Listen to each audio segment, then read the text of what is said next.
primera parte de la clase voy a estar terminando con lo que es diabetes para ir a la profesora Alina, pueden hacer una parte de la clase completamente.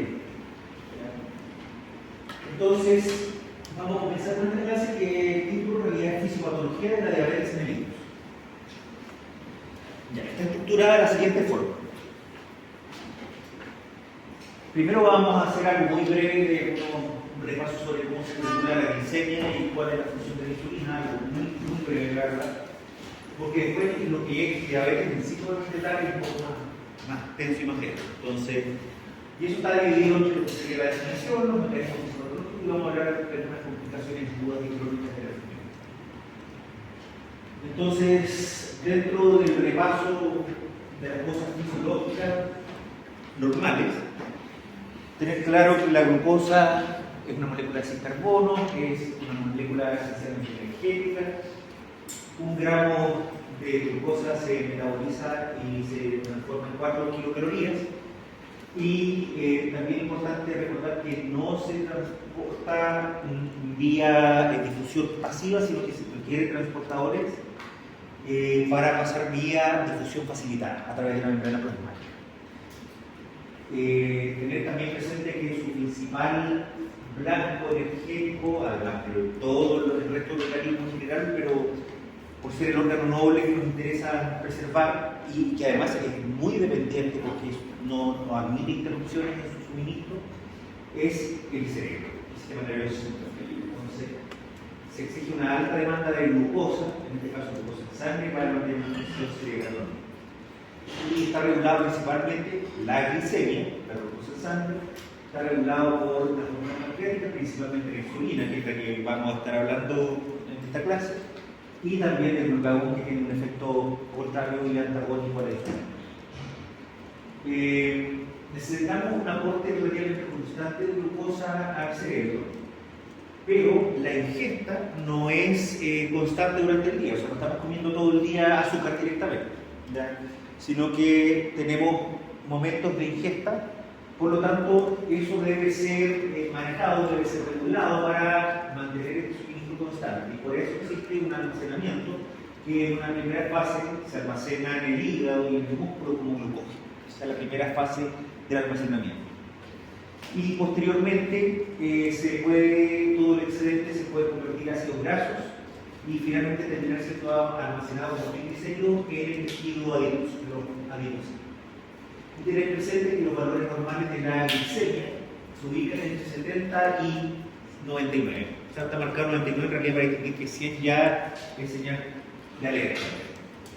Y también mencionar el esquema en realidad nos muestra básicamente lo mismo que dice, en realidad que tenemos la regulación a nivel pancreático, tenemos el almacenamiento hepático en el cual se convierte la glucosa en glicógeno y también lo mismo sucede tanto en los periféricos como musculares y adiposos, y que esto es un ciclo constante para mantener los niveles estables entre lo que podemos pasar por fases que puede ser de hiperglicemia con una sobrecarga y eventualmente de hipoglicemia producto de un aumento del consumo metabólico.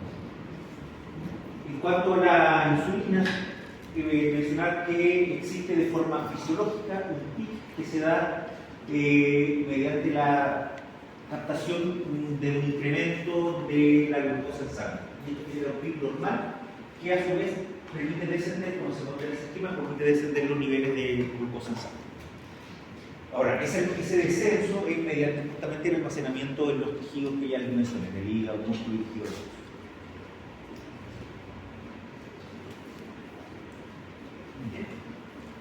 Entonces, hablemos de la insulina y del glucagón. La insulina es una hormona secretada en las células beta pancreáticas, en los islotes de Langerhans, y tiene un efecto predominantemente hipoglicemiante y anabólico. Esto hay que recordarlo obviamente de memoria, que es hipoglicemiante y anabólico, el contraste con el glucagón.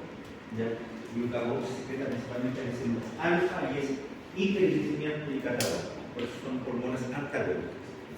Y dentro de los efectos principales de la insulina podemos hablar de 3 efectos. Tenemos el efecto promotor de la captación de glucosa en las células blanco, que ya expliqué que nos referimos esencialmente a hígado, tejido muscular, tejido adiposo. y facilita su almacenamiento una vez que captado dentro de las células como glucosa.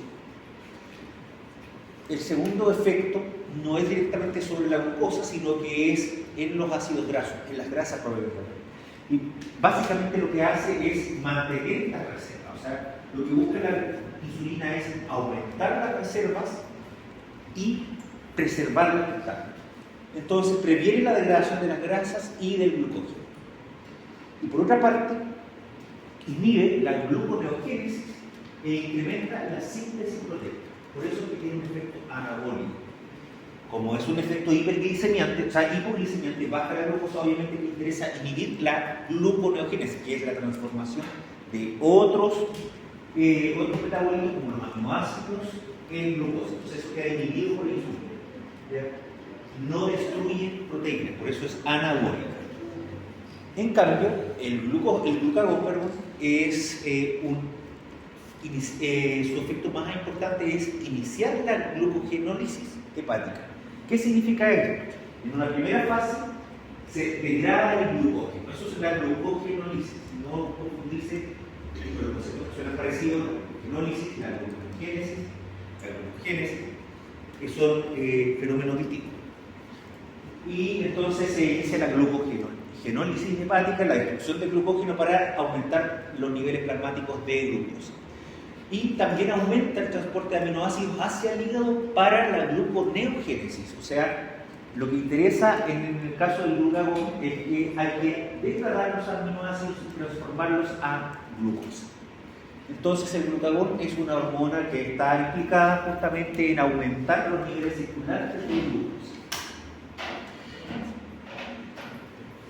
Recalcando el rol de la insulina, podemos hablar que en los tejidos adiposos lo que hace la insulina es aumentar la captación de glucosa, aumentar la glicogénesis, o sea, el almacenamiento, justamente la conversión y almacenamiento, y disminuye la glicólisis, que es justamente lo contrario, o sea, disminuye la destrucción de las grasas. En el tejido del músculo estriado, lo mismo, incrementa la captura, la captación de la glucosa, se incrementa la síntesis de glucógeno, obviamente el glucógeno ya dijimos que estaba en el músculo y en el hígado, no está el glucógeno en el tejido adiposo. Y también incrementa la síntesis proteica, es el efecto anabólico.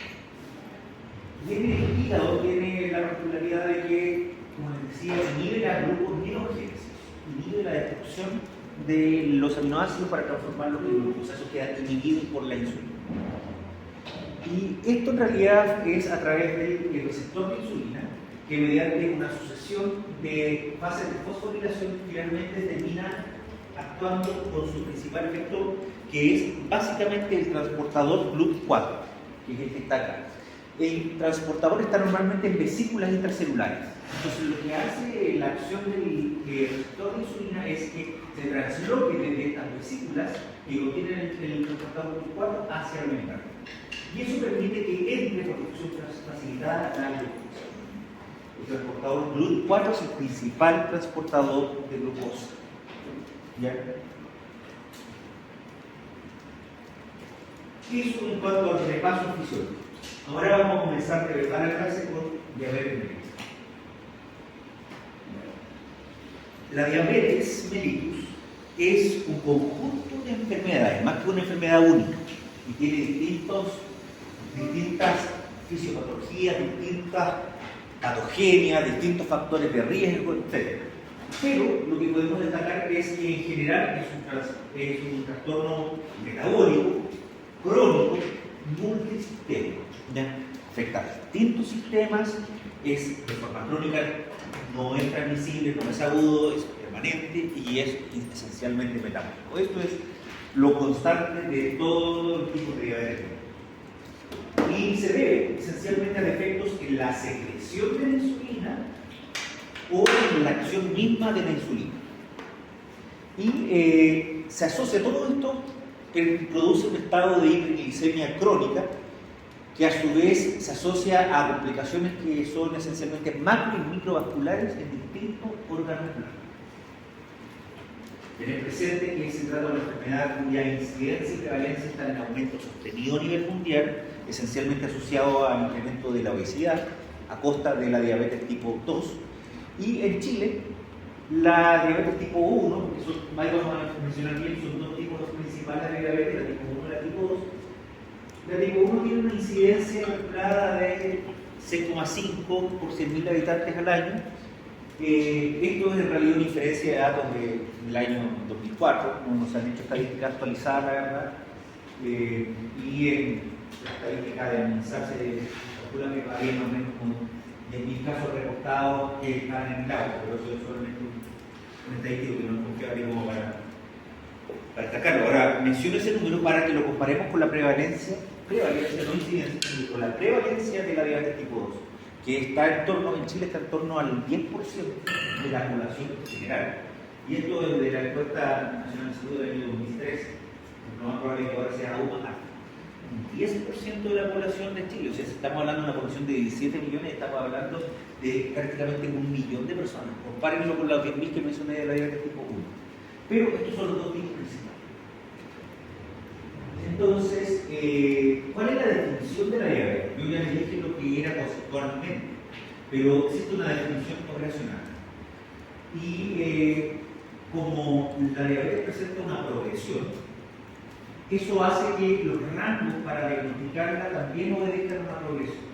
Y tenemos una fase que obviamente es lo que llamamos prediabetes, es el nombre técnico, que tiene dos componentes, lo que es la intolerancia a la glucosa oral o la alteración de la glicemia, y son dos manifestaciones distintas de la prediabetes y la diabetes protointestinal, en la cual, en el caso de tipo 2 esencialmente, tenemos una fase que no se requiere la insulina, porque se requiere una insulina para mantener un control adecuado, y finalmente se requiere insulina para sobrevivir ya a ese nivel.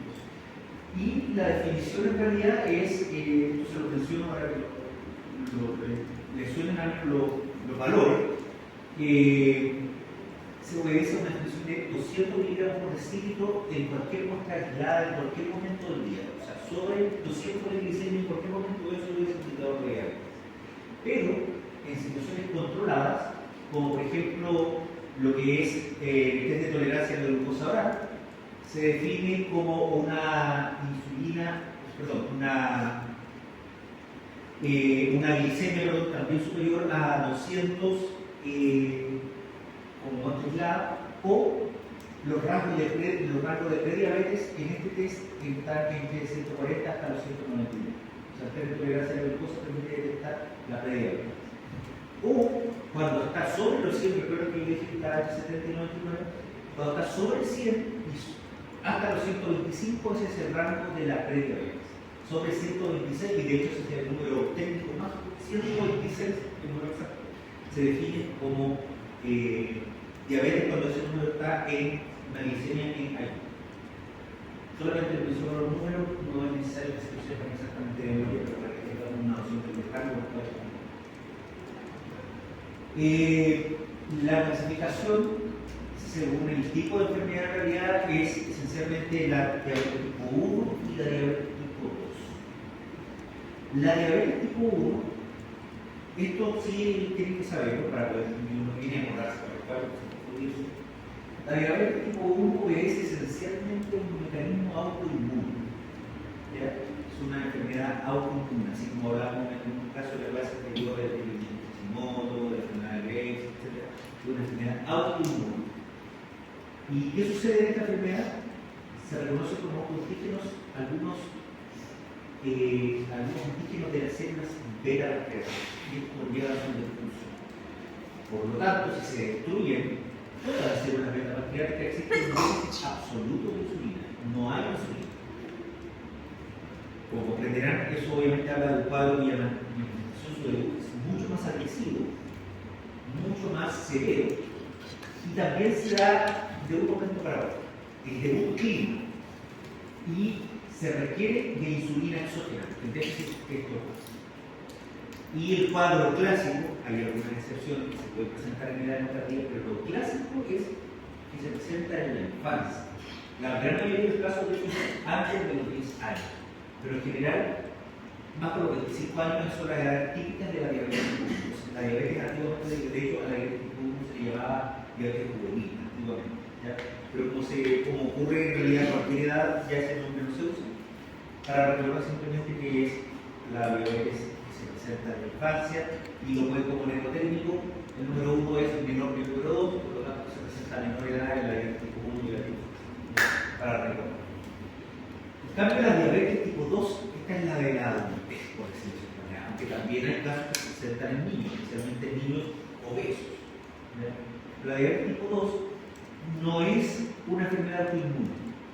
No hay destrucción en la primera fase de las células beta pancreáticas, sino que esto es más que nada una incapacidad de responder a la insulina. O sea, la insulina se secreta, pero en los tejidos periféricos, los cuales debería actuar, su efecto es insuficiente. Progresivamente tenemos que, como la insulina no logra hacer su efecto en los tejidos, en apariencia hay una insuficiencia relativa de la insulina, o bien pueden haber algunas anomalías en la liberación de la insulina. Esos son los dos mecanismos por los cuales esto puede estar alterado. En su inicio, cuando comienza la enfermedad, no se requiere el aporte de insulina, solamente se puede utilizar inicialmente un manejo por la dieta, más algunos fármacos que son reguladores de los niveles de glicemia, pero es una enfermedad que es progresiva y está muy asociada con su mecanismo fisiopatológico que vamos a explicar en esta clase, con el sobrepeso y la obesidad. Entonces se manifiesta sobre los 30 años de forma clásica. También existen otros tipos de diabetes que tienen otros mecanismos fisiopatológicos, como una diabetes gestacional, que obedece a otras hormonas, existen otras hormonas, aunque después puede proseguir como una diabetes tipo 2. Y algunas diabetes específicas hereditarias congénitas, como la diabetes móvil, son un tipo de diabetes que se resuelve, no viene el caso en esta clase. Este es un esquema que compara los mecanismos. Destacar que lo común a ambos tipos es la hiperglicemia. En el caso de la diabetes tipo 1, veamos la primera parte del esquema, existe destrucción de las células beta, lo cual disminuye de forma muy significativa hasta los niveles de un déficit absoluto la secreción de insulina. Pero la insulina que queda, que va a terminar siendo prácticamente nula, pero la que queda tiene una acción normal. Por lo tanto, si yo le administro a ese paciente insulina, el efecto va a ser normal. Y esa acción, obviamente, eso me refiero a lo que pasa en los tejidos periféricos y en el hígado.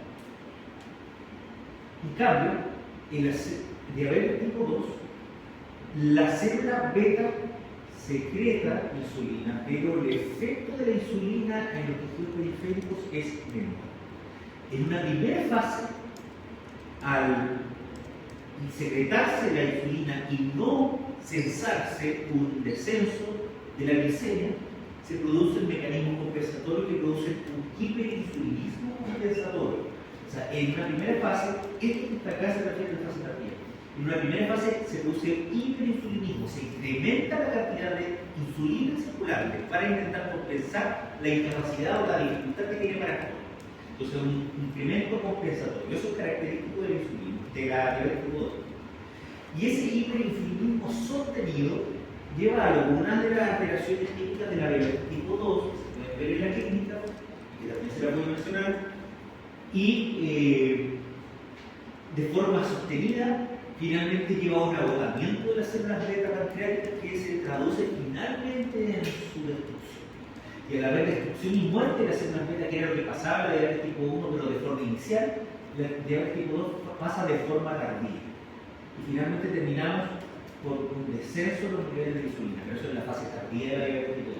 Y ahí, por lo tanto, cuando ya no hay un déficit, de insulina, se requiere también la administración de insulina exógena. ¿Cómo es la evolución de la historia natural de la diabetes tipo 1? La diabetes tipo 1 se supone que hay algunos factores predisponentes genéticos y sucede un evento que se llama este evento inmunoactivador, en el cual justamente se gatilla la respuesta autoinmune, que se desconoce, se han estudiado algunas asociaciones, como por ejemplo ver que puede asociarse a algunas infecciones, algunas enfermedades, en particular como la parotiditis y una serie de otras enfermedades más graves, pero está poco demostrado su rol causal. Más allá de este evento, comienza una serie de anomalías inmunitarias justamente por autoanticuerpos que se llaman anticuerpos anti-slots. Ese es el nombre de los anticuerpos detectores de las células B, que son un conjunto de distintos tipos de aminoácidos distintos de autoanticuerpos. Y en una primera fase, lo que sucede, esto es la cantidad total de las células beta. Se empiezan a destruir, desde el momento que se activa empiezan a destruirse las células beta. Pero tenemos una primera fase en que las células beta residuales, a semejanza de lo que pasaba con la diabetes tipo 2, incrementan su absorción. Se produce una hipertrofia de las células remanentes que van siendo destruidas. Entonces, una vez que sucede el evento inmunoactivador, si bien yo les dije que la manifestación de la diabetes tipo 1 era súbita con la destrucción, en realidad existe una fase previa que no es clínica, que no es evidente, donde empiezan a destruirse las células hasta que en una primera fase es compensado, una fase que puede tardar incluso un año más o menos, puede ser compensado por la masa residual que queda de las células beta hasta que se destruyen todas, porque la acción autoinmune persevera hasta que se destruyen todas. Entonces ahí se produce el agotamiento total, la primera 1 y 2, la etapa 1 y la etapa 2 son las fases en las cuales se produce este incremento compensatorio hasta que finalmente tenemos la diabetes propiamente, la diabetes manifiesta, que es cuando hay incapacidad total de producir insulina. Y eso hace que todos los incrementos de la glicemia producto de la ingesta no tengan una compensación con un nivel de insulina. Y ahí estamos ya en la fase en la cual se hace el diagnóstico de la diabetes propiamente. Y cuando se pasa obviamente un umbral mínimo de las células beta, porque si bien yo me refiero que hay una discusión absoluta, una discusión absoluta en términos de lo que se requiere para los niveles, pero puede quedar alguna masa muy permanente que no es suficiente. Y ahí tenemos la definición entre lo que sería la diabetes propietatal de las fases preclínicas de la enfermedad tipo 1. Pero esto, si lo comparamos con la diabetes tipo 2, es muchísimo más acelerado. En la diabetes tipo 2 también tenemos predisposición genética, y de hecho tanto así que puede ser mayor a la predisposición genética de la tipo 1. Recuerden la diferencia que tiene la prevalencia. Y esto también tiene que ver con factores ambientales como el estilo de vida y principalmente la obesidad. Y obviamente hay factores genéticos que pueden favorecer la presencia de obesidad. Nosotros vemos normalmente un agrupamiento familiar de la obesidad, pero eso también puede muchas veces deberse a algo familiar, justamente, o sea, un hábito sedentario, una dieta muy rica en carbohidratos, en ácidos grasos, usualmente la dieta compartida familiar. Entonces ahí queda claro qué pasa si es probablemente una predisposición genética o básicamente una predisposición conductual familiar. Pero sí se ve, más allá de esa disposición, se ve que existe un agrupamiento familiar. Entonces no es para nada raro que el papá tenga diabetes y el hijo tenga diabetes y así sucesivamente los tíos, primos, etc. Muy común. Hay que explicar que estamos hablando de alrededor de 1 millón de personas con diabetes en Chile. El mecanismo esencial es la insulinoresistencia. La resistencia a la insulina no se presenta en la diabetes tipo 1, se presenta en la diabetes tipo 2, es de hecho lo definitorio. Entonces, si se tiene que demonizar algo sí o sí de la diabetes tipo 2, es que es insulinoresistencia. Ese es el mecanismo. Ahora, la resistencia a la insulina por sí sola no es un estado patológico. Eso me interesa aclararse en esta clase. Mucha gente aparece y dice, tengo el diagnóstico de insulinoresistencia, soy resistente a la insulina. Eso en realidad es una respuesta fisiológica a algunas condiciones, como por ejemplo el sedentarismo o también estados transitorios de obesidad. Y básicamente tiene que ver con estados en los cuales el cuerpo no necesita quemar la glucosa. Recuerden que el efecto de la insulina es justamente almacenar la glucosa. Entonces los estados del sedentarismo, que en realidad favorecen que se almacene la glucosa, lo que hace es que este efecto sostenido de la insulina finalmente se vaya moderando. Entonces, eso es una respuesta fisiológica. Lo que pasa es que cuando eso se asocia a obesidad, especialmente obesidad abdominal, eso se produce de una forma exacerbada. Entonces, esa insulinoresistencia de forma sostenida, que no se controla con el tiempo, va a llevar a una fase de prediabetes y finalmente la diabetes. ¿Ya? Por ejemplo, el embarazo es un estado fisiológico de insulinoresistencia. ¿Ya? Entonces, eso es importante. La insulina resistencia no es patológico, ni siquiera es fisiopatológico, sino que es fisiológico. Persona con obesidad abdominal va a tener resistencia a la insulina. Y ojo, me refiero a obesidad abdominal, que es la obesidad periférica. La obesidad abdominal es básicamente, como dice su nombre, dentro de la cavidad abdominal. Entonces, esta lo digo de comillas, guacha. La obesidad abdominal prominente, digo manzana, se llama, es la obesidad que causa resistencia a la insulina. ¿Qué razón? Es básicamente porque esa grasa está almacenada a nivel visceral, entre las asas intestinales. Entonces ahí es donde se produce la resistencia a la insulina. Versus la obesidad periférica, que es el almacenamiento de grasa en el tejido, como puede ser la extremidad, que en realidad, si bien tiene un rol también porque condiciona esta resistencia de los músculos, es de importancia mucho. ¿Ya? Entonces, si no controlamos, si la persona es captada con un hiperinsulinismo, porque recuerda que lo que yo le dije que la resistencia a la insulina se asociaba a una fase de un hiperinsulinismo compensatorio. Si la persona es captada con un incremento de insulina y con obesidad abdominal, tiene obviamente implementación de medidas dietéticas en la fase de resistencia a la insulina y, muy importante, reducir el sedentarismo, incrementar la actividad física.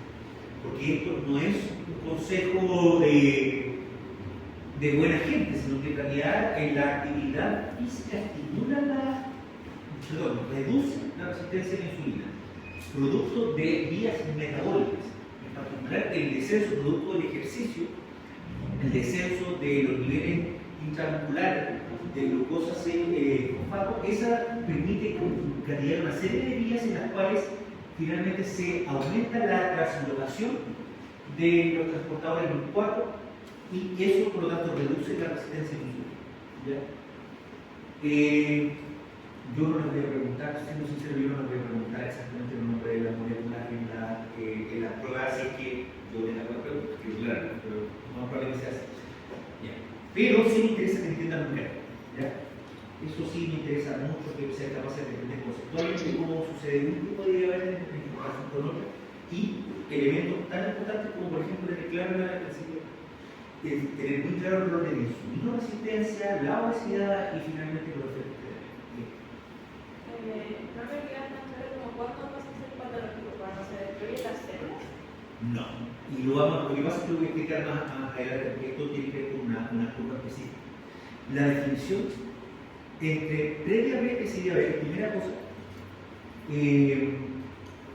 hay los valores, pero simplemente para poder distinguirlo, la fase de prediabetes es cuando los niveles de glicemia superan los normales, porque eso está indicando que la insulina que está presente no logra llevarnos a un nivel normal, que es lo que esperamos. Esa definición que suena súper amplia tiene un subconjunto que sería lo que llamamos la diabetes protointegral, que es una fase más tardía. ¿Qué es lo que pasa? Que los niveles sostenidos de glicemia entre 100 y 126, esos niveles no generan el daño. Entonces son elevados, están por sobre lo normal, pero en realidad son niveles que, por ejemplo, todos podemos tener en condiciones que son distintas a esta. Porque, ojo, ese nivel entre 100 y 126 de la glicemia de ayuno, o sea, la persona durmiendo sin ninguna actividad física tiene la glicemia muy alta. Una persona normal que come va a subir su glicemia sobre los valores. Por ejemplo, si acá hiciéramos un test de glicemia pero en ayunas, lo más probable es que la mayoría de las personas tengan entre 80 y 90 de los ustedes. Esos son los rangos normales. Algunos van a estar cerca de los 100 y eso son los señales de alerta. ¿Ya? Pero cuando vayan a comer, esa glucosa va a incrementarse, la glicemia se va a incrementar y va a sobrepasar los 126 sin problema. Tiene que llegar hasta el límite de 140, que sería lo normal. Porque en ese nivel, la insulina ya actúa y la baja sobre 140. O sea, en teoría no debería subir nunca sobre 140 en una persona normal. Eso es de se puede comer. Entonces, por eso los niveles de 100 a 126 en ayunas no son patológicos, son niveles que se pueden presentar en condiciones normales de comer. ¿Cuándo ya pasa a ser diabetes? ¿Por qué utilizamos el valor 126? Porque cuando ya está sobre 126 en ayunas, es un valor excesivo que en ninguna condición debería estar presente en una persona durmiendo. Así es.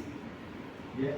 Y eso se traduce en que el nivel necesario de insulina ya se superó, ya no existe, ya es incapaz de llevarlo a niveles que no sean patológicos.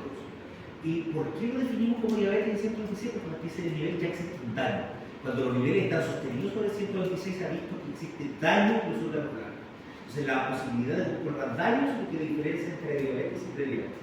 Y otra cosa importante, que en la fase de prediabetes, o sea, cuando no superamos el umbral de 126 en ayuno, o el umbral de 200 en cualquier momento, en esa fase todavía podemos detener la progresión, quizás no revertirla por completo. Ojo con eso, que es distinto a la insulino resistencia. La insulino resistencia, yo les dije, es una situación global. La prediabetes es una situación fisiopatológica, la prediabetes, que requiere la presencia de insulino resistencia. Cuando la prediabetes se identifica, lo ideal es un manejo agresivo con dieta y ejercicio y eventualmente se puede utilizar fármacos que no son insulina, fármacos insulino sensibilizadores, para atajar la progresión, mantener la prediabetes y evitar que esto llegue a los niveles patológicos. Entonces, es como difícil distinguir bien, pero básicamente el límite está entre que, en primer lugar, para la prediabetes, la insulina es insuficiente para los niveles estables, se podría decir, que no son patológicos, y ya diabetes es cuando esa insulina es insuficiente para niveles patológicos dañinos de glucosa de forma permanente. Esa es como la diferencia. Entonces, por eso la prediabetes es una fase de alerta que se puede eventualmente detener y incluso una persona podría mantenerse todo el resto de su vida con prediabetes y vigilar nunca a diabetes. Pero una vez que se llegó a diabetes, y eso es importante, es absolutamente irreversible. O sea, una vez que una persona captaron 200 de glicemia aislada, para llegar a tener 200 en cualquier momento del día, eso quiere decir que ya es necesidad absoluta. Eso es irreversible y ahí no hay más que hacer que tratar la vida. Esa es la diferencia. Cuando estamos antes se puede ver. No sé si te queda un poco más claro. ¿Ya?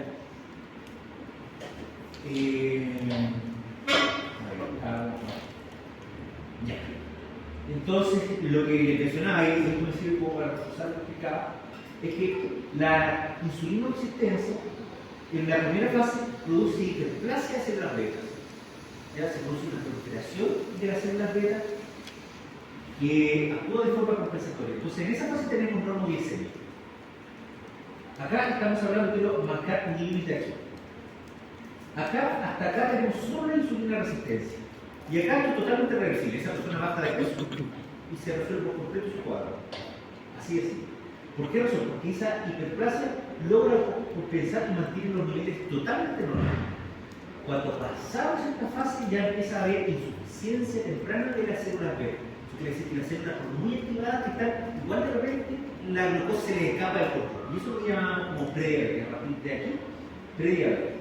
Y eso se manifiesta, la prediabetes se manifiesta de dos formas. Como glicemia alterada en ayunas, o sea, la persona de forma normal, sin ejercicio ni sin ingesta, tiene la glicemia alta, o la glicemia alta postprandial, que sería la glicemia cuando está más allá de 2 horas y a esas sobre 140.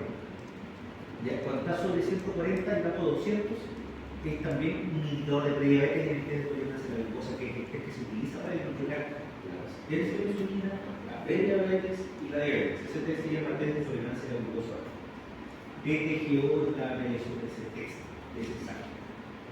Que es el típico examen que lo más probable que ya muchos conozcan en realidad, que es cuando el paciente se le mide la glicemia en ayuna, se le da a beber un volumen de glucosa oral y después se devuelve y se mantiene en condiciones controladas dentro del laboratorio y a las 2 horas se le vuelve a medir y en algún caso se hacer con más mediciones, pero los estándares a las 2 horas después se le mide la glicemia, se le mide la insulina y eso permite hacer el diagnóstico por los rangos que está ahí.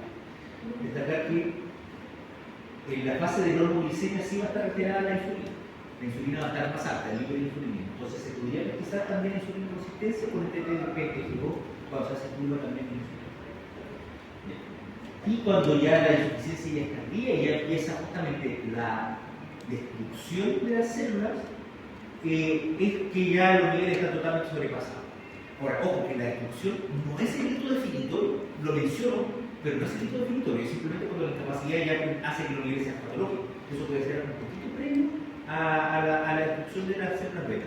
Lo que pasa es que la destrucción de las células beta marca el inicio de la necesidad de fármacos circunstanciantes o bien de la eliminación de insulina. Esa es la diferencia, pero ya estamos en la fase de debate. Y como causal de diabetes tipo 2 existen algunos tipos raros de diabetes tipo 2 que presentan una evolución acelerada de esto y tiene que ver con insuficiencia primaria de las células beta, eso raro lo mencionamos. Y este cuadro es un cuadro comparatorio de resumen, que lo pueden estudiar después en su casa, que compara justamente la diabetes tipo 1 y tipo 2, es importante recordarlo porque esto se pregunta. Todo lo que está dicho ahí está en el resto de la clase. Por eso necesito hacer una mención porque es un resumen. ¿Ya? ¿Cómo se manifiesta aquí la diabetes? ¿Cuál es la manifestación de la diabetes de la perspectiva clínica? Existe una tríada de signos que clásicamente cuando se describió la diabetes como una enfermedad, estamos hablando de 2 o 3 siglos atrás, pero desde mucho antes ya se conocía, al menos no necesariamente con ese nombre, pero era la asociación de las 3 polis: poliuria, polidipsia, polifagia. Esa era la tríada clásica de la diabetes. ¿Qué significa eso? Las personas empezaban de pronto a orinar mucho. De hecho, eso es lo que significa neurológicamente diabetes. ¿Ya? Orinar mucho. Polidipsia, tienen sed, orinan mucho y tienen sed. Lo normal de una persona que orina mucho es que no tenga sed, justamente porque si orina mucho es porque tiene un exceso de agua corporal. En cambio, acá era raro que la persona iba mucho al baño, pero además tenía sed. Y además polifagia, un incremento de la apetito, tenían avidez por comer. Y eso son manifestaciones justamente de todas las cosas que vamos a ir mencionando sobre los nucleares. ¿Qué era la polifagia? Polifagia es el incremento de la ingesta. Polifagia no es mucho. Es el nombre elegante dentro del incremento de la ingesta. Pero la polifagia es asociada, es como también lo que pasa con la poliuria, la polifagia es asociada a pérdida de peso. La persona teniendo diabetes ya manifiesta bajada de peso. Ahora, si la persona era obesa y era eventualmente muy obesa, una obesidad mórbida, no significa que se va a transformar en una persona con un estado nutricional de condición, sino que simplemente va a bajar de peso dentro de su condición básica. ¿Ya? A pesar de comer más, todas esas manifestaciones que estoy dando no se dan en la fase de prediabetes. No se dan en la fase de prediabetes. Por lo tanto, esa es la otra distinción que podemos hacer, que cuando se supera sobre 126 o 200, se presentan estas manifestaciones. A pesar de todo esto, a pesar de comer mucho, hay fatiga, hay debilidad, o sea, la persona siente la necesidad se siente con menos energía, tiene debilidad muscular, a pesar de que están constipados. Y finalmente se veía de forma rara que tenían visión borrosa, se veía que ocurrían infecciones superficiales y alteraciones de la cicatrización. Esas son de hecho las cosas que se describían antes, pero que no se sabía exactamente por qué. Ahora sabemos casi exactamente lo que sucede cada una de esas alteraciones. Sobre la insulinoresistencia, mencionar que esto es por menor actividad periférica de insulina. Entonces, no es por falta de insulina, sino que la insulina que está actúa menos.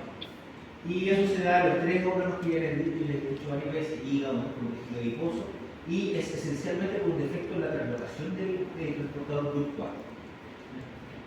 Si se tiene que acordar de alguna molécula, a pesar de que les dije que no iba a preguntar de nombre, acuérdense del GLUT4. Ese es el transportador que está afectado acá, y además es el principal. De todas las glucosas es el principal.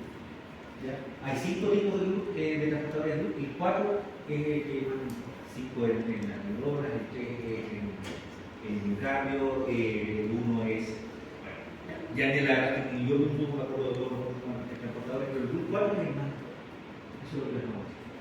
Ahora, hiperinsulinismo, que sería la respuesta compensatoria de la insulinoresistencia, el incremento de la insulina presente, lleva a un intento de mantener la normoglicemia, pero a su vez, este que es una respuesta metabólica, produce un incremento en otra vía que tiene de acción la insulina, que es la vía mitogénica. No sé si recuerdan de la clase anterior que mencioné que la hormona del crecimiento tenía su acción mediante que era el IGF-1, factor de crecimiento insulino-cíclico, justamente parecido a la insulina. Es un factor de crecimiento, es un factor de proliferación celular. Esa es una vía distinta, es una vía mitogénica. ¿Se acuerdan que yo les mencioné que la insulina era una hormona anabólica? De hecho, es tan anabólica que a veces fisicoculturistas que ocupan de forma ilegal, ocupan anabólicos como los esteroides, también incluyen dentro de sus esquemas insulina. Por esta vía justamente que es mitogénico, que aumentar la proliferación celular. Y eso también actúa a nivel de moléculas que son IGF, el receptor de factor de crecimiento. ¿Ya? Ahora, esto sí importa que mencione esta vía mitogénica, que es distinta a la vía metabólica de la glucosa probablemente tal, porque lleva a otros crecimientos que no nos ayudan en absoluto. Una cosa es el crecimiento muscular, pero resulta que también puede incrementar el crecimiento en la placa de ateroma. ¿Ya? Por lo tanto, va a llevar a que se vayan tapando los vasos sanguíneos. Va a producir este crecimiento es en las paredes vasculares, va a producir hipertensión. Si se incrementan las células que producen andrógeno, en los ovarios se produce síndrome ovario poliquístico. Y en la piel, esto da una manifestación típica que una foto más grande que es la lactosis nítrica y los agrocordones, que son los agrocordones que son una proliferaciones de justamente en el grano. ¿Qué tiene que ver la obesidad con todo esto? Esencialmente la obesidad actúa por un estado inflamatorio y que está mediado por la adipocinas. Eso lleva a la insulinoresistencia. ¿Por qué razón? Porque justamente mientras más grasa hay y no la estamos quemando, la señal que se está dando, al no estar quemando por el sedentarismo, es que tenemos que seguir almacenando grasas. Si las estuviéramos quemando, la señal sería la contraria. Por eso la señal del ejercicio es insulino sensibilizadora del ejercicio. Pero en el estado de sedentarismo, y esto lo podemos llevar, si lo llevamos como a la vida natural a otra especie, los mecanismos metabólicos no son tan distintos a los que podría tener, por ejemplo, un oso gigante. Durante la fase, en esa fase es una fase donde se almacena mucha grasa para las fases en las cuales va a haber hambruna. ¿Ya? Entonces, eso en la fase de sedentarismo, la presencia de grasa lleva a una insulinoresistencia mediante las adipoquinas.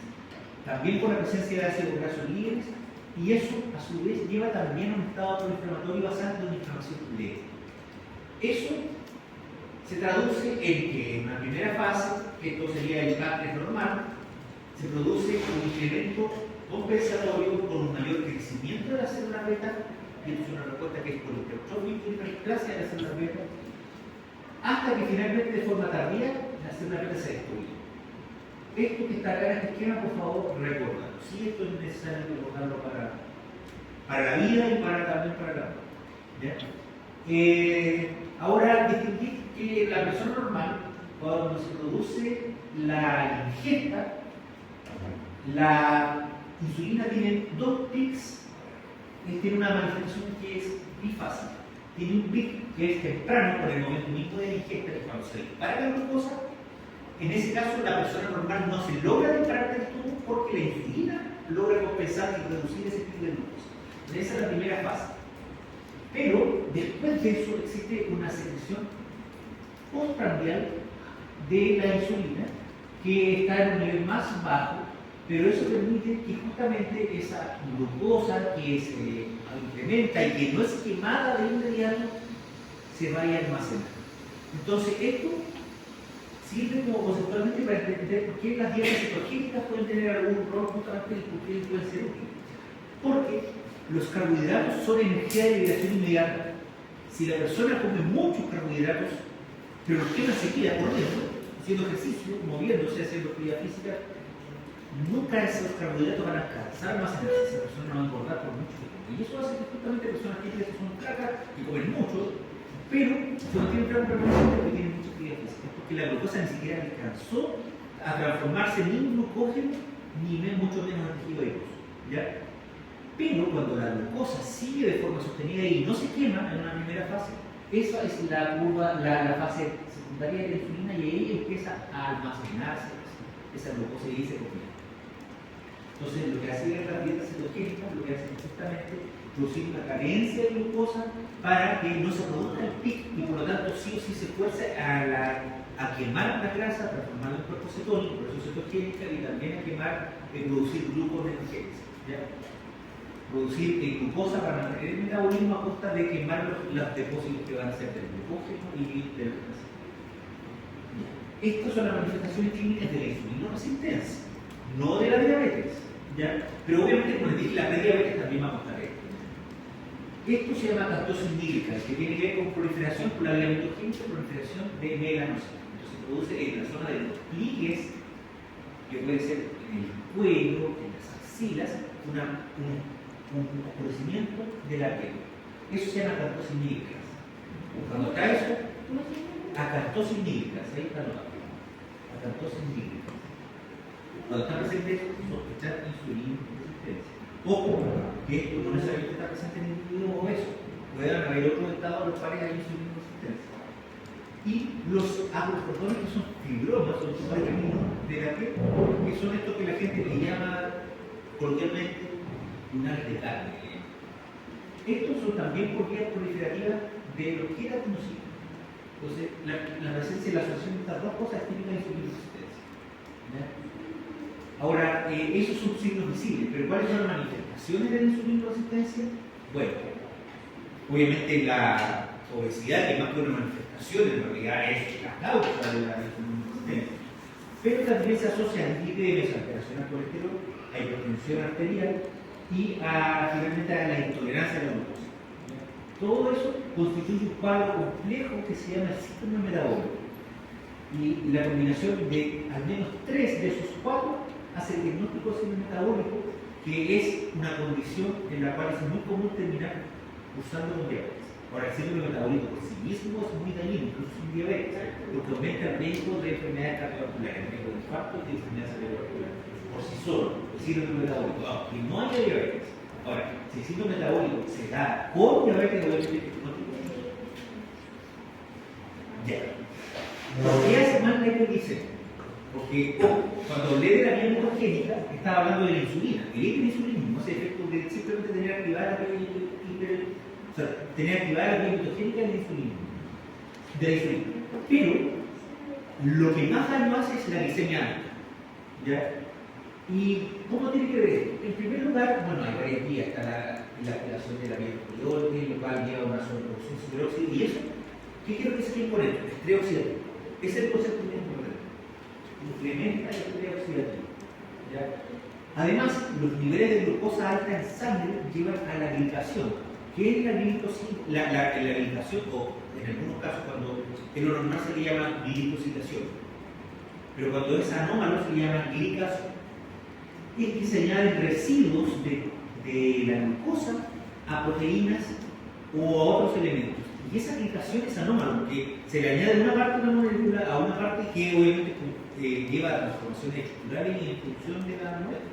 O sea, digamos que la glucosa circular de forma alta es un contaminante, le va pegando desechos a distintas proteínas estructurales y a algunos otros enzimas, también a los ácidos grasos, y esa alteración sostenida, eso va generando daño, incremento del estrés oxidativo.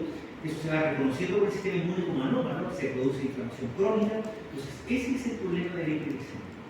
El estrés oxidativo y finalmente el daño de las moléculas, que pueden ser tanto proteínas como también ácidos grasos, que se llama la glicación. ¿Ya? Y eso, mediante la activación de la vía de la proteína quinasa C, lleva a finalmente daño microvascular en los pequeños vasos sanguíneos. Hay un daño que es microvascular y un daño macrovascular que después vamos a definir. Pero esto lleva principalmente, las primeras manifestaciones son por el daño microvascular. ¿Por qué razón? Porque si ese estrés oxidativo y esa glicación se va produciendo en las paredes del endotelio, los pequeños vasos sanguíneos se empiezan a dañar y se empiezan a tapar, literalmente empieza a producirse enfermedad dermatosa, la inflamación que produce disfunción endotelial. Ese es otro concepto que tienen que memorizar. Acá los conceptos claves serían estrés oxidativo, glicación, disfunción endotelial. La disfunción endotelial aumenta el riesgo de la agregación plaquetaria, por lo tanto el riesgo de infarto miocardio. Y también produce daño en algunos órganos que dependen de los capilares. ¿Qué órganos dependen de muy pequeños vasos?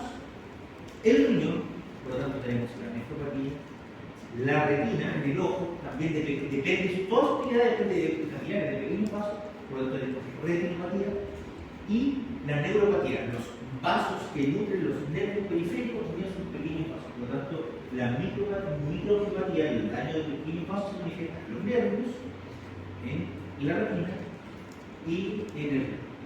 Esas son las tres manifestaciones de la micropatía. Producto justamente de que se dañan las paredes de los capilares y eso se llama disfunción endotelial. Ya. ¿Cuáles son las vías específicas? Se lo voy a mencionar, pero ya les diré mi palabra que me voy a preguntar en letra, así que... Pero que entiendan acá, algunas cosas, más allá de la molécula específica. Es que me interesa esta parte de aquí abajo. Por ejemplo, la reducción en la sintasa de óxido nítrico, esa produce un descenso en el flujo sanguíneo. Se produce una isquemia relativa, ¿ya? Porque hay menos vasodilatadores. También se produce un incremento de la proteína 1, que también es un vasoconstrictor. Entonces, en general, que se puedan dilatar menos los vasos sanguíneos. O que bien de frente se contraigan los vasos, lleva isquemia. Eso es otro mecanismo de daño de la hipoglicemia. De forma compensatoria, por la vía mitogénica, aumenta el factor de crecimiento de endotelial vascular que produce angiogénesis, o sea, la formación de nuevos vasos. Y esto hace daño en una sola parte. Porque en general, de forma compensatoria, si yo tengo un problema de circulación, estoy diciendo que le llega menos sangre por la isquemia, que es la primera fase. Si se activa de forma compensatoria la formación de nuevos vasos, eso puede parecer bien. Pero, ¿qué pasa si sucede en la retina? Que se empiecen a formar nuevos vasos. Aunque parezca obvio, es exactamente que los vasos sanguíneos tapan la retina. Por lo tanto, disminuye la inflamación. Simplemente por obstrucción anatómica de la retina, por opacidad de la retina. Entonces, no es tan útil que haya angiogénesis en algunos tejidos específicos. Ya. La vía de TGF-beta produce un incremento en la acumulación de colágeno tejido conectivo. Recuerden que dije que la insulina era anabólica. Ya, si se produce una hiperglicemia con incremento de la insulina en la primera fase, también se va a producir un incremento del colágeno. Y eso, si se incrementa el colágeno, no va a terminar tapando los pequeños vasos. ¿Ya? También se ve alguna vía, por ejemplo, se incrementa la vía del PAI-1, que eso disminuye la fibrinolisis. En otras palabras, cuando se producen coágulos, eso no se destruye. Y eso lleva a oclusión vascular. Por otra parte, la vía del NF-kappa-beta lleva a un incremento de inflamación crónica. Y por otra parte, el estrés oxidativo, que estos son las especies de reactivo de oxígeno, por la vía de la pH oxidasa, lleva todos los efectos que mencioné. Entonces, de este esquema, no lo voy a preguntar con más características específicas, podría hacer, pero no lo voy a hacer. Ya, pero sí me interesa que sepa esto. ¿Qué produce la hiperglicemia? Alteraciones en el flujo sanguíneo, produce alteraciones en la vascularidad, en la permeabilidad vascular por angiogenesis, expulsión capilar y proinflamación. Por eso me interesa el uso. Esto, lo que viene a continuación, dentro de todo el proceso de glicación, se añaden residuos de glucosa en algunas moléculas, pasa también en la hemoglobina. Y la utilidad, y de hecho por eso lo menciono como parte, es porque la hemoglobina glicosilada es un marcador del estado de la glucosa a nivel promedio. ¿Qué es lo que pasa? Que la hemoglobina en presencia de hiperglicemia sufre una transformación irreversible en la glicación. Yo ya les mencioné lo que es la glicación. Entonces acá se añade residuo y se produce una alteración, que es esto que está acá. Y eso produce lo que se llama un producto de Almador, que es la hemoglobina glicosilada o la hemoglobina A1C. La HbA1c, la hemoglobina glicosilada, eso significa, va a incrementarse en la medida, y eso es en proporción directa a la cantidad de glucosa circulante. Mientras más glicemia haya, mientras más glucosa circulante haya, más hemoglobina se va a glicar. Y esta hemoglobina glicosilada, que en realidad su nombre correcto debería ser hemoglobina glicada, pero todo el mundo habla de hemoglobina glicosilada, nos permite de forma indirecta medir los niveles promedio de la glucosa, porque las mediciones que se hacen de la glucosa son glucosas aisladas, esa es la glucosa instantánea. Y esa es la importancia de que, por ejemplo, la glucosa sea medida en condiciones controladas, ya sea en ayuno o durante el test de tolerancia a la glucosa. Porque si yo voy ahora mismo a desayunar, voy ahora mismo a comer, me va a salir la glucosa en 138, por ejemplo. Y si eso una persona no sabe, me dice, oh, pero está en ayuno con glucosa en 138. Eso sería un indicador de diabetes, porque está sobre 126. Pero no, yo comí, por lo tanto, no viene normal. ¿Ya? Entonces, no nos sirve tanto para ver el estado crónico de la persona, ver la glucosa de forma aislada. Por otra parte, no es raro que el paciente diabético, que es muy tramposo, esto por decirlo de cierta forma, sabe, cuando viene su control, empieza un par de días antes a cuidarse más, empieza a hacer dieta, no hace travesuras por ahí, no bebe alcohol, se toma sus medicamentos, se inyecta la insulina, entonces llega al control con los niveles de glucosa perfectos. Esto es importante porque resulta que la hemoglobina glicosilada, debido a que la hemoglobina está en los eritrocitos, y los eritrocitos tienen una vida media de 120 días, ¿ya? Entonces nos permite ver los niveles medios en el rango de los 3 a 4 meses, 3 meses, 90 días, no sé. Pero eso es para dar un nivel de la renovación de los eritrocitos. Entonces generalmente se considera que la hemoglobina glicosilada permite medir los niveles promedio de glucosa durante 3 meses. Y acá está la equivalencia entre los niveles de hemoglobina glicosilada y los niveles promedio. Entonces, hasta la hemoglobina de 12, por ejemplo, representa niveles casi de 300 de glucosa, es altísimo. ¿Ya? El daño órgano blanco con esos niveles es muy alto. Y si usted me pregunta cuántos pacientes llegan con esos niveles, muchísimos llegan con esos niveles. Y podemos ver cuál es la proporción del daño que yo les mencionaba, la retinopatía, la nefropatía, la neuropatía, y la manifestación de la microalbuminuria, que es la manifestación del daño renal, en función de los niveles de la hemoglobina glicosilada. ¿Cómo se dispara? Y el primero que se manifiesta es la retinopatía, las alteraciones visuales. La persona empieza a ver menos, pero lo consulta ahí porque lo asocia a la edad, como es una enfermedad progresiva que tarda 10, 20, 30 años en manifestarse. Empieza a ver menos, pero piensa que simplemente por ejemplo, por la beneficia y la alteración visual producto de la edad. Entonces, no consulta por eso, pero llega a consultar cuando ya tiene pérdida de sensibilidad, sería la neuropatía o la nefropatía con el daño. ¿Sí? Sí, sí.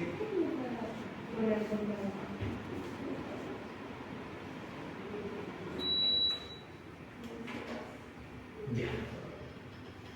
La prediabetes ya les mencioné que era entonces la glicemia superior a la normal pero inferior al límite. Así es, la definición operacional más allá de lo que vamos a decir. Cuando está entre medio de los.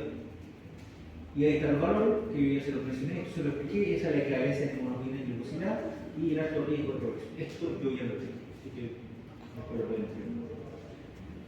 Eso es todo con las generalidades de la diabetes. Ahora vamos a hablar de las complicaciones. ¿Ya? ¿Alguna duda con lo que expliqué de lo que es diabetes, lo que es prediabetes, lo que es?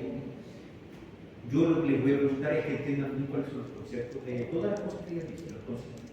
¿Ya? Ahora vamos a hablar de las complicaciones. Antes, en la primera diapositiva, porque lleguemos a hablar de complicaciones agudas, entonces ahora vamos a comenzar por las agudas. Y tenemos dos principales alteraciones: la hiperglicemia y la hipoglicemia.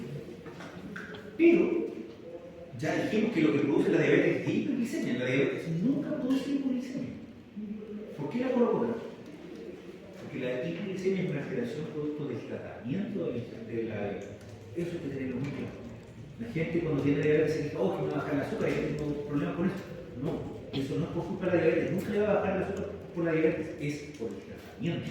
Si se aplican insulina o tienen un fármaco hipoglicemiante y no consumieron la dieta apropiada, o dieta apropiada, resulta que el paciente diabético típico que lo que hace en realidad es que su dieta es inapropiada.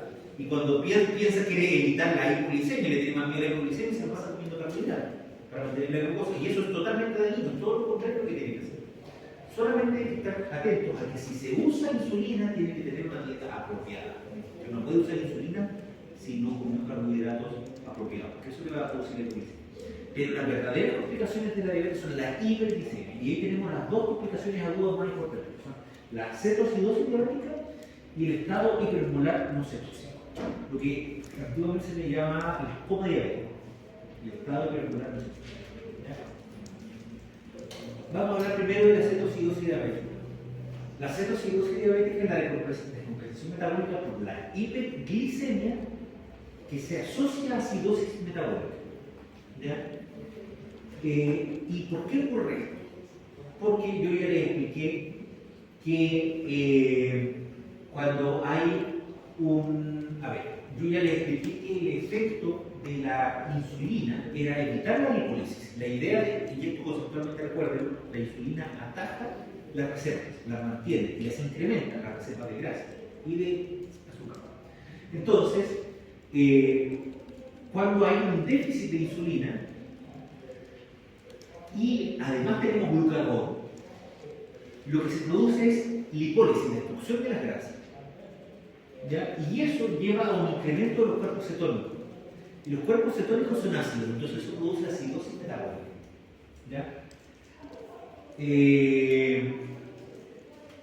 La cetocidosis diabética es típica de la diabetes tipo 1. ¿Por qué razón? Porque en la diabetes tipo 1, que es lo que voy a mencionar aquí, el factor, hay una insulinopenia severa.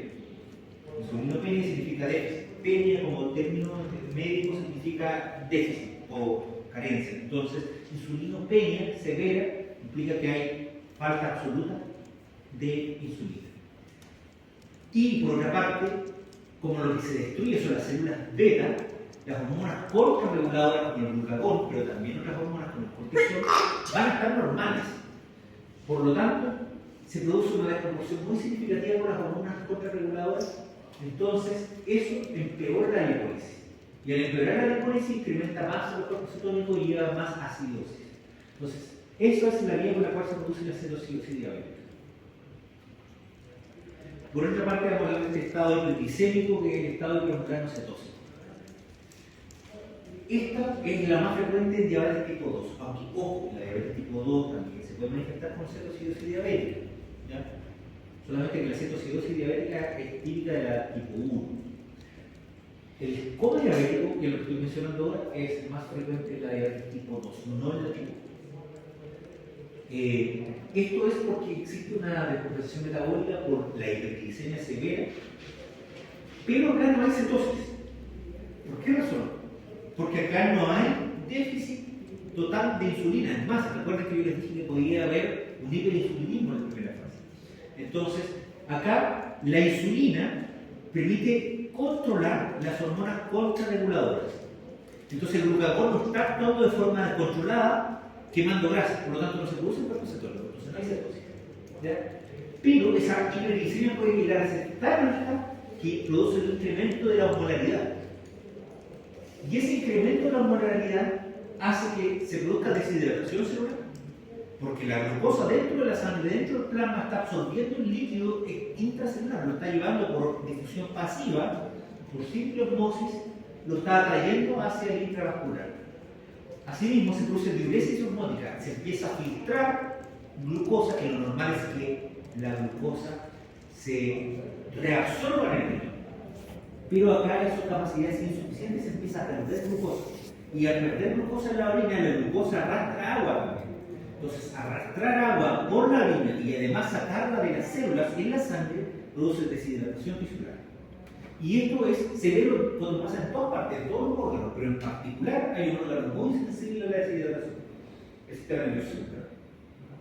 Entonces, si se empieza a deshidratar, literalmente se deshidrata el cerebro, se producen alteraciones en el estado de vigilia y finalmente pueden llevar desde la confusión hasta un estado de coma. Y por eso se le llama el coma diabético. Pero para hacerse una idea, los niveles de la glucosa en este caso están en el rango sobre 500, incluso hasta 1000. Son niveles altísimos. La cetocidosis diabética en cambio se produce en niveles generales sobre 300. ¿Ya? Y hablar cosas de la hipoglicemia, esto lo pueden estudiar después porque yo ya lo mencioné absolutamente todo. Es cuando la concentración está bajo 60 miligramos por decilitro y tiene que ver con el tratamiento. Nada más que eso, con el tratamiento. Obviamente los factores es una ruta de dosificación por una dieta inapropiada, no solo eso. ¿Cómo se maneja? Administrando el glucosa oral o alimentos, si la persona está consciente y empieza a tener los primeros síntomas, se administra alimentos. Si está consciente que inyectarle hay que administrarle con una vía sobre glucosado o bien glucagón. Existe la hormona, de hecho, un paciente diabético tiene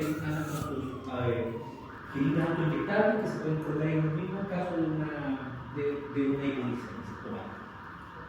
¿Y qué se manifiesta la hipoglicemia? Tiene manifestaciones en la función cerebral y en el sistema nervioso autónomo.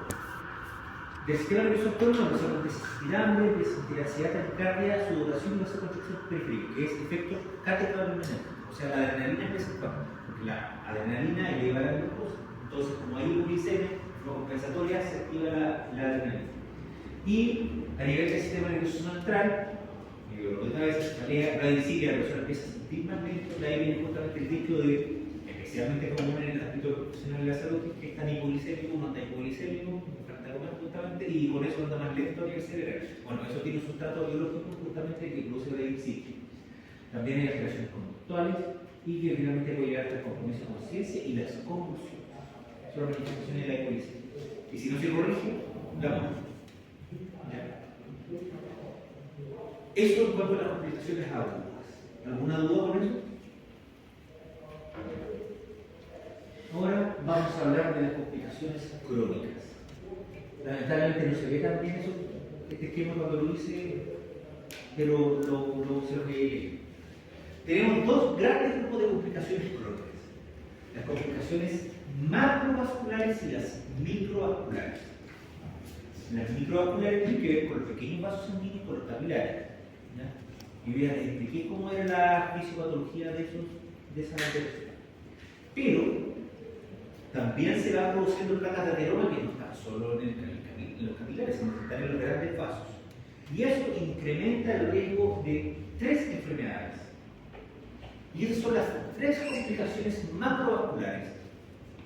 La enfermedad coronaria, o sea, problemas en el corazón, la enfermedad cerebrovascular y la enfermedad vascular periférica.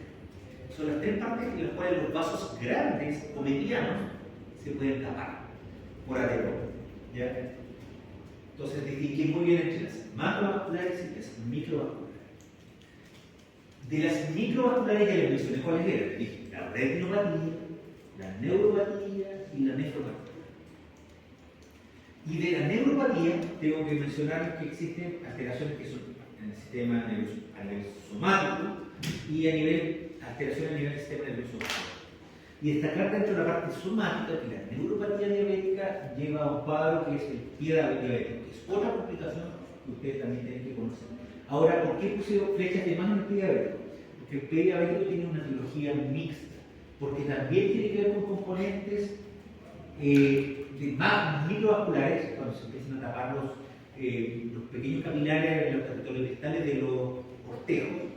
Y por otra parte, bueno, esa flecha, de hecho, pero no conseguí que después tendría que corregirlo de hecho la presentación de subir. Esto no tiene que ver con la enfermedad cerebrovascular, claramente, sino que tiene que ver con la enfermedad vascular periférica. Esta flecha sale de ahí. Entonces se empiezan a tapar los vasos grandes de las extremidades y a su vez los capilares de los cortejos se empiezan a tapar, y si a eso le agregamos las pérdidas en la sensibilidad, tenemos que llevar. Esas son las complicaciones crónicas. Respecto a la macroangiopatía significa enfermedad de grandes vasos o la enfermedad macrovascular.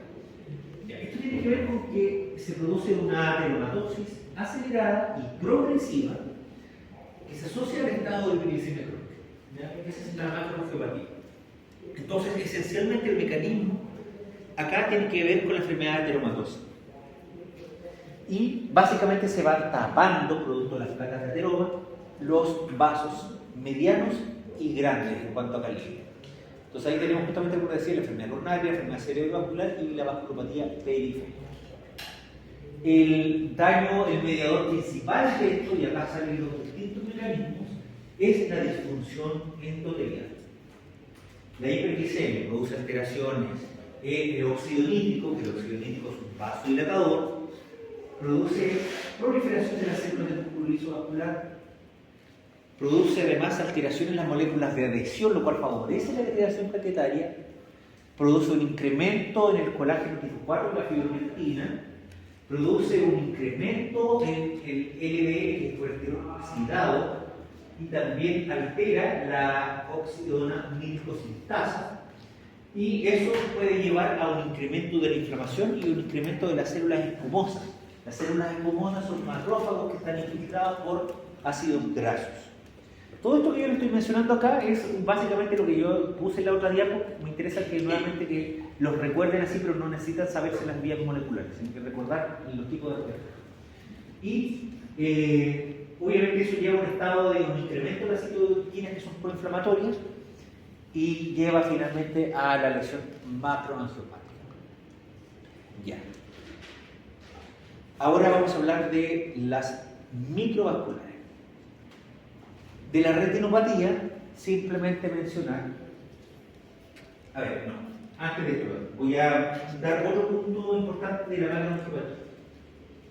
Y todo, aquí me salto un poquito lo que es diabetes probablemente tal y un poco de la parte cardíaca, cardiovascular, pero lo sí es importante recordar es que el daño de los grandes vasos no tiene que ver tanto con que la placa de ateroma crezca tanto hasta que los tape, porque justamente son de un calibre tan significativo que la placa ocupa solamente una porción. Pero, ¿cómo se producen los infartos al miocardio? De hecho, esa es como lo que me interesa que sepan. Cuando hay disfunción endotelial, las paredes de los vasos están inflamadas y hay estrés oxidativo. Entonces, a veces el endotelio se puede lesionar y se expone el contenido de la placa de ateroma. Al exponerse se forma un coágulo y primero se forma un trombo plaquetario y después se forma un coágulo. Y así se tapan los grandes vasos y los medianos vasos, con un coágulo. No con que la placa de ateroma crezca hasta taparlo, porque el crecimiento de la placa de ateroma es tan lento que lo que hace es que se produce hipervascularización compensatoria, se generan nuevos vasos por los lados. Pero cuando la placa de ateroma se daña, se produce de forma aguda un coágulo. Y ese trombo plaquetario, que además está favorecido por el incremento de la densidad plaquetaria, es lo que produce los infartos. Y eso lleva a los infartos, la enfermedad cerebrovascular y los infartos al miocardio, que se tapan de forma súbita con coágulo. Esto yo no sé si lo sabían, si lo vieron en otras clases, pero esto es lo que hace la definición de enfermedad macrovascular.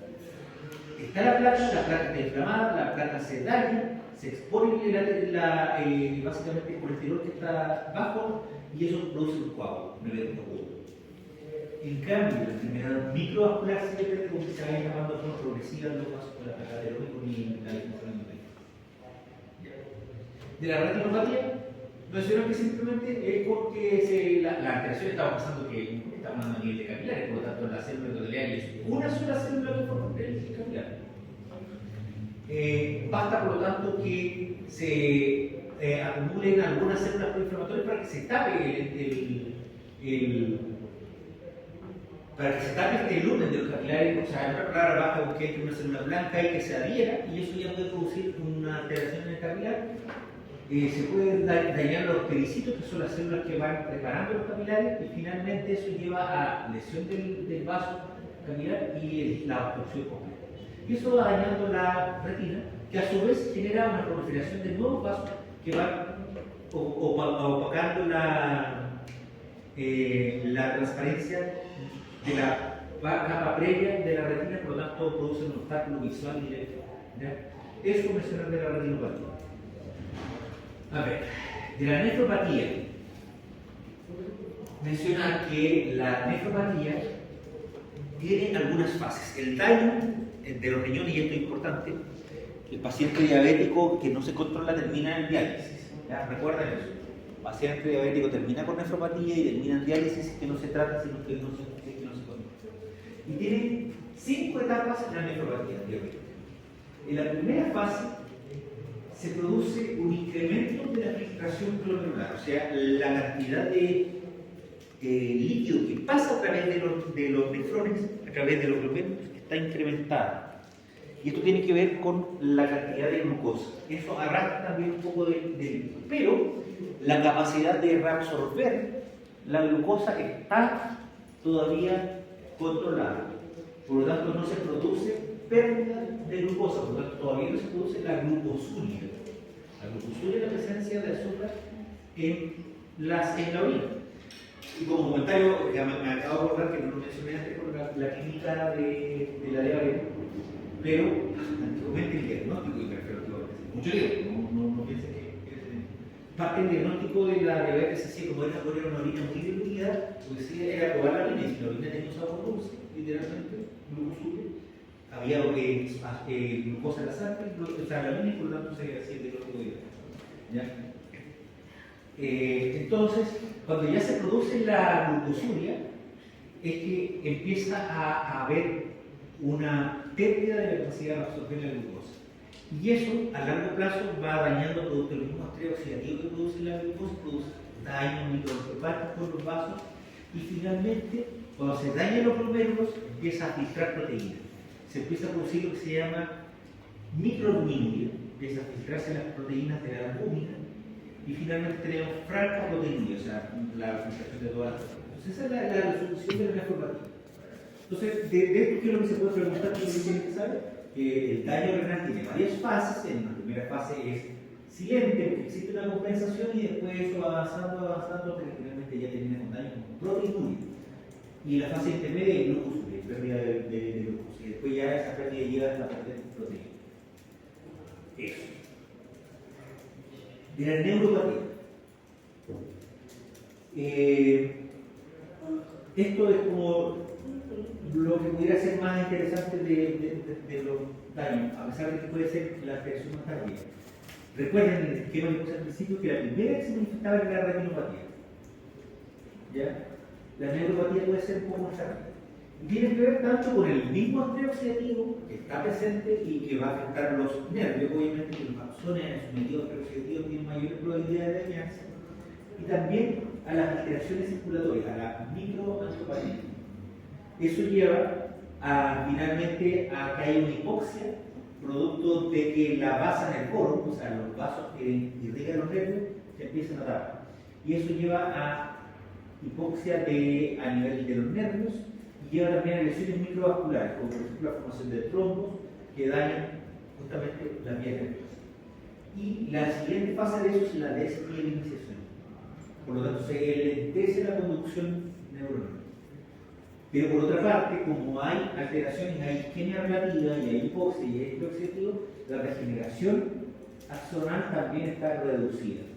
Entonces tenemos la combinación de la desmielinización con la regeneración axonal reducida, lo cual finalmente, si es que no se repara a tiempo y no se compensa a tiempo el estado de hipoglicemia, ojo que estos cambios en esta fase todavía podrían detenerse. No necesariamente revertirse, pero podrían detenerse. Pero si el paciente persiste con mal control de su diabetes, finalmente se produce pérdida de fibra nerviosa. Y ahí ya tenemos alteraciones, como por ejemplo alteraciones somáticas, cuando tenemos la polineuropatía distal, que es la presencia de parestesias, alodinia, hipostesia, parestesia. ¿Qué significa esto? Las parestesias son una sensación de hormigueo, la alodinia es sensación de dolor no en directa relación con el sitio, con la localización, y que a veces son reacciones de dolor absolutamente desproporcionadas. No es raro, de hecho, que los pacientes con diabetes justamente se fijen de que de repente les duelen de la nada las extremidades sin que haya nada, o de repente se pasan a dar un golpe en alguna otra parte y les duele como que les la corriente. Todas esas son alteraciones de la polineuropatía distal, que afectan todo el tejido dental y en particular las extremidades inferiores, pero también afecta las extremidades superiores. Y dependiendo del daño de los vasos, también se puede producir mononeuropatía, o sea que se daña, que se destruye la base nerviosa de un nervio específico. Y esto es más particular en los nervios craneanos. Los nervios craneanos pueden tener mononeuropatía producto de la función del vaso.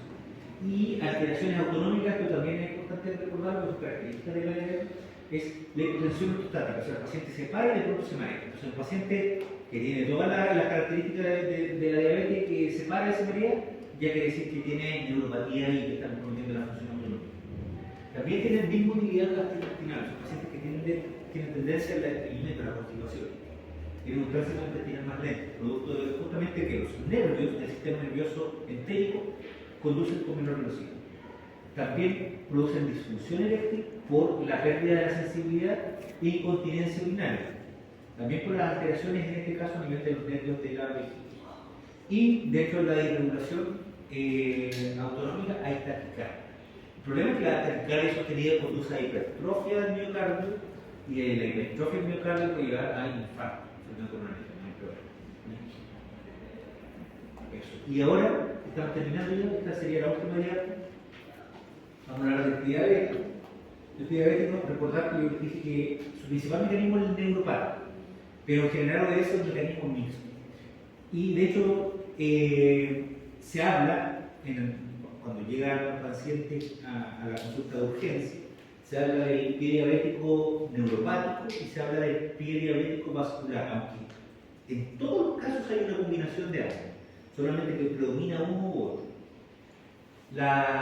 ¿Cómo es el mecanismo neuropático? Es por la pérdida de la sensibilidad dolorosa. Entonces, el paciente tiene pequeñas lesiones en los pies, no las percibe, sigue usando el calzado, que usualmente además es un calzado inapropiado. Es importante tener presente que los pacientes necesitan una evaluación para ajustar el calzado para evitar este tipo de daño. Entonces, estos microtraumas sostenidos no son percibidos. Además, el pie mantiene un ambiente húmedo y elegimos además que era un ambiente que era pobremente irrigado, entonces era isquémico, ¿ya? Entonces, eso favorece que se produzcan heridas y que las heridas no curen a tiempo y progresen. Entonces, ese es el principal mecanismo, la neuropatía. Pero esto tenemos que agregarle que además esos vasos sanguíneos están tapados, y pueden estar tapados tanto a nivel microvascular como capilares, como también puede tener trombos, puede tener franca oclusión de vasos. Y eso es lo que llamamos la vasculopatía periférica, la enfermedad arterial oclusiva periférica, que era macrovascular. Entonces, eso también puede producir gangrenas. Entonces, la manifestación es principalmente úlceras, como la que se ve acá, que sería una úlcera plantar, o franca gangrena de la extremidad, que usualmente es de los cortejos, o también puede abarcar el pie completo. Ahora, para que se produzca la gangrena tiene que ser una herida de una úlcera, de un neuropático muy descontrolado, o sea, que el paciente, literalmente la gangrena produce un dolor fétido, o sea, la persona está en una situación de abandono o tiene alguna alteración conductual psiquiátrica, se debe decir, para no darse cuenta que se le está gangrenando el pie, pero pasa. No es raro que llegue el paciente que literalmente se le cae un cortejo, podrido, literalmente con un hueso muerto y yo incluso no es algo que sea raro. Pero lo que hace es que para que se llegue a producir gangrena, generalmente hay que tener ya daño de vaso, no solamente la úlcera. Pero la úlcera, si se sobreinfecta, puede llevar a una gangrena a largo plazo. Y también se produce una alteración cuando esto compromete a nivel postural las articulaciones, que se llama la artropatía de Charcot, que es esta alteración que está aquí. ¿Ya? Y todo esto está modulado por la combinación de las alteraciones neuropáticas como las alteraciones vasculares. Eso es todo lo que interesa que sepan de diabetes. ¿Alguna duda? Cuando ya existe neuropatía, ¿eso cómo se diagnostica? ¿Con los síntomas? La neuropatía se diagnostica en particular con un test, que es la medición de la sensibilidad de los dedos, que se hace en la consulta y se coloca un filamento que se desliza sobre la zona y si el paciente lo percibe o no lo percibe, se clasifica como que tiene o no tiene la neuropatía. Esa es la diagnóstico del diagnóstico. Ahora, cuando se presentan estas otras alteraciones, por ejemplo, perdón, de la neuropatía. Ahora, cuando se presentan estas otras alteraciones, obviamente que el diagnóstico ya está.